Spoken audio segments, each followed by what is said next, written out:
And this was because the week prior, everybody came back to garrison or back to our unit, and they had seen this thing, and they were all talking about this UFO. So we go in there, and there's the video operator.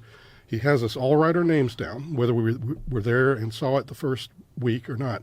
Then he makes us all sit down and watch that video. And he says, "Do you know what this is?" And we're like, "No."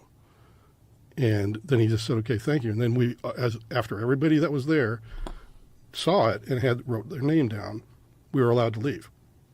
And that was all that was required. And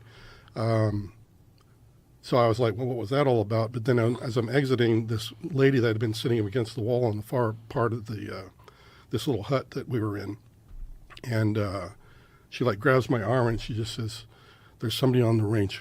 Don't talk to him." And she was really, really freaked out. And I'm like, "Thanks, strange, freaky lady. Got it." And I'm like, whatever. So we all hop out, we get in the vehicles, and then start taking off towards Quartz Mountain, because right at that cantonment area, there's a hard right. There's a hard right that goes off to Quartz Mountain. And about a mile, half a mile to a mile down that road, it's all dirt road up, by the way, there's this guy. It looks like he's wearing a uniform like we are.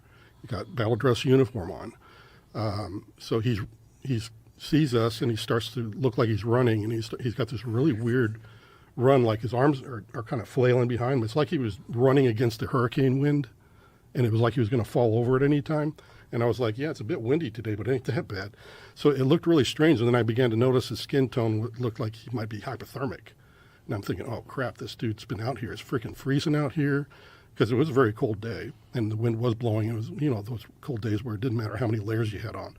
And so as we're getting closer, I'm talking to the ranking guy. Hey, we need to slow down.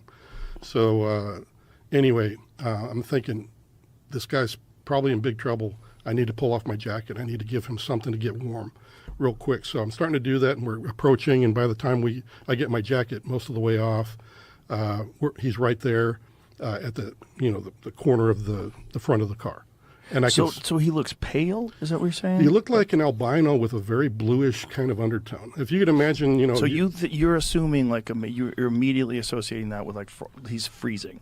Yeah, because that's all I could equate it to.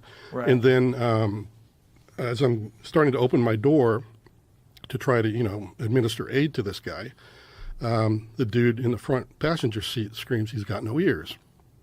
And I thought that was pretty rude, because I was like, the guy's in trouble. Does he have a hat on? He's got a hat on, and he's got BDUs that look absolutely clean, pristine. And when you're uprange, you do not wear your cleanest uniform.